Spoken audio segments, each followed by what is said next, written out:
give you a short lecture about fiction. So first, let's talk about the origin of fiction. The Latin word fictus, which means to form, seems like a good source for the English word fiction, since fiction is formed in the imagination, like its literary cousins, fable, legend, and myth. However, fiction has a slightly darker additional meaning, a deliberate lie or untruth. When we talk about the line between fact and fiction, we're talking about the difference between truth and lies. Elements of fiction. The 6 major elements of fiction are character, plot, point of view, setting, style, and theme.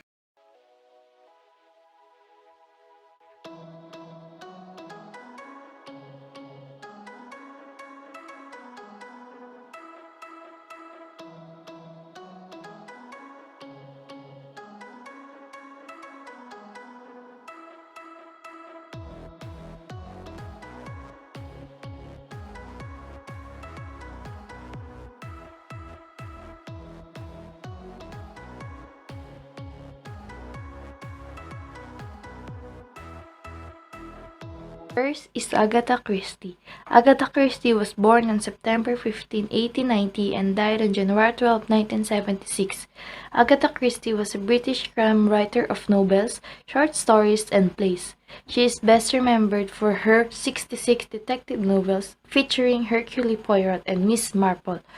Her works include Then There Were None, Murder on the Orient Express, Death on the Nile. She wrote 85 books that sold between 2 and 4 billion copies. Next is Barbara Cartland. Barbara Cartland was born on July 9, 1901 and died on May 21, 2000. Barbara Cartland was an English author. She was one of the most prolific authors of the 20th century. She has sold over 1,000 million books. Her 723 romance novels are still read in over 36 countries today.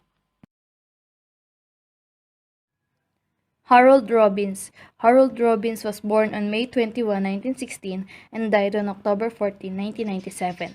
Harold Robbins summed up his career best in a 1971 ITV documentary, "I'm the world's best writer, there's nothing more to say." This phenomenally successful author, over 750 million copies of his books were sold worldwide, and most were adapted successfully for the screen. Started life as a foundling in a Roman Catholic orphanage before being shuttled down between foster homes. Next is George Simenon. George Simenon was born on February 13, 1903 and died on September 4, 1989. Simenon was a prolific Belgian author who published nearly 200 novels and numerous short works. He is best known as the creator of Detective Jules Maigret series, which began with Peter the Latvian.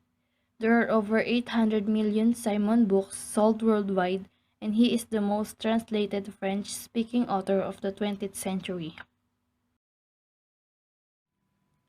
Next is Enid Blyton. Enid Blyton was born on August 11, 1897 and died on November 28, 1968. Enid Blyton was a British children's writer. More than 600 million copies of her books have been sold. Her most famous series include Noddy, The Famous Five, The Secret Seven, Mallory Towers, St. Clair's, and The Magic Faraway Tree.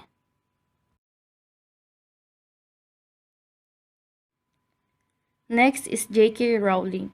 Joanne Rowling, better known by her pen name J.K. Rowling, is a British author, film producer, television producer, screenwriter, and philanthropist.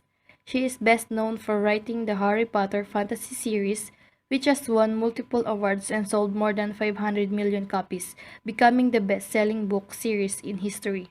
The books are the basis of a popular film series over which Rowling had overall approval on the scripts and was a producer on the final films. She also writes crime fiction under the name Robert Galbraith.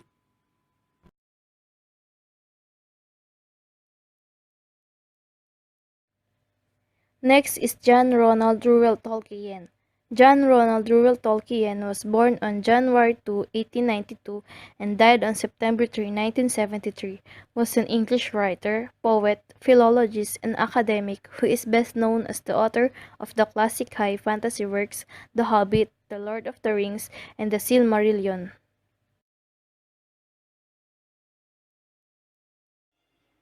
Next is Stephen Edwin King. Stephen Edwin King, born on September 21, 1947, is an American author of horror, supernatural fiction, suspense, and fantasy novels.